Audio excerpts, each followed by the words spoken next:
There is a moment in Endu's Scandal where Suguru, the respectable Catholic novelist, stands in a hotess bar in Tokyo's red light district and sees across the room a man wearing his own face. Not a look-like, a him. Doing things he has spent a lifetime believing he would never do. Now, Suguru has just been given a literary prize for a lifetime of moral seriousness. And now this double, this shadow self grinning back at him from the world he thought he had no part of. Suguru spends the rest of the novel trying to prove it's a case of mistaken identity, but it isn't, and that's the scandal. Not that evil exists out there in the district among the people his faith taught him to keep at arm's length, but the scandal is that the evil was already in him. It only had to be uncovered, not created. Which is more or less what Jesus tells the Pharisees in the first half of our reading, which is Matthew 15. Though he says it plainer and simpler than Endu does, because Endu takes 300 pages, but Jesus just takes a few paragraphs. He says it's not what goes into the mouth that defiles a person, but what comes out, what comes from the heart. And Peter, the ever-practical one, asks him to explain, and Jesus is almost impatient with him. Do you not see? The purity codes, the careful lists of clean and unclean, in and out, they're never going to save you, because the trouble was never at the border. It was inside the house all along. Suguru can't do it. He goes looking for his double and finds instead that the border was never real. Evil thoughts, murder, theft, this is Jesus' own list.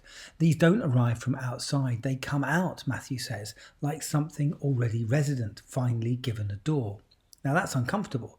But the second half of today's reading does something almost more uncomfortable, because now it isn't the Pharisees whose categories get dismantled, it is Jesus' categories. A Canaanite woman, Matthew's careful to use the old loaded word, not just Gentile, comes shouting after Jesus. Have mercy on me, she says, Lord, Son of David. And Jesus at first says nothing. Then, when the disciples want her gone, he tells her plainly, I was sent only to the lost sheep of the house of Israel. He's establishing a border, he's establishing a boundary, a category, and basically she's not in it. But she kneels anyway and says, Lord, help me. And he says the hard thing about children's bread and dogs, and she doesn't flinch, she doesn't withdraw. She takes his own metaphor and turns it back on him and says, even the dogs eat the crumbs that fall from their master's table. And then Jesus changes his mind. Woman, he says, great is your faith. Let it be done for you as you wish.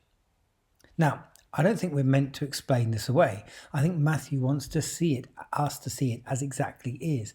An outsider, someone with every reason to expect the door shut in her face, who finds the truth of the situation before the insiders do, who moves Jesus himself past a boundary he'd been taught to hold. Now, this is where I bring in another novel by Robert Harris. It's called The Ghost, and it's not a religious novel, but a novel about exactly this movement, the outsider uncovering what the insiders have spent years keeping buried. The ghostwriter is brought in for the most menial of tasks: tidy the prose, meet the deadline, don't ask questions. He has no standing. He's not supposed to find anything, and it's precisely because he's outside the circle of power, unburdened by what the insiders need to protect, that he's the one who sees what they cannot afford to see, and he has to decide what to do with it. The Canaanite woman has no standing either. She's not sent to, she's not the lost sheep, she's not what the mission was about.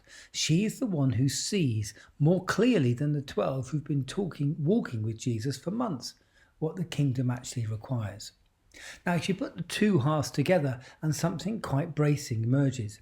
Defilement doesn't come from the outside, from the district, the woman, the wrong nation, basically the unclean things on the borders. It comes from the heart, from within the house that we thought was safe. And yet mercy, the true crossing, the actual widening of the kingdom, well, that very often comes from outside, from the ones we had assumed had no claim on the table, which means the border was never doing what we thought it was doing in either direction. It didn't keep evil out, and it didn't keep grace out either, however hard we built it. Suguru never finds his double again. He has to live, instead with the knowledge that no wall of respectability was ever going to hold. The Canaanite woman gets her miracle and vanishes from the text, but not before she's shown Jesus, shown all of us, that the household of God was always wider than the guest list. I don't think that's a gospel. a comfortable gospel. I think it's what it's meant to be, but it might be a true one.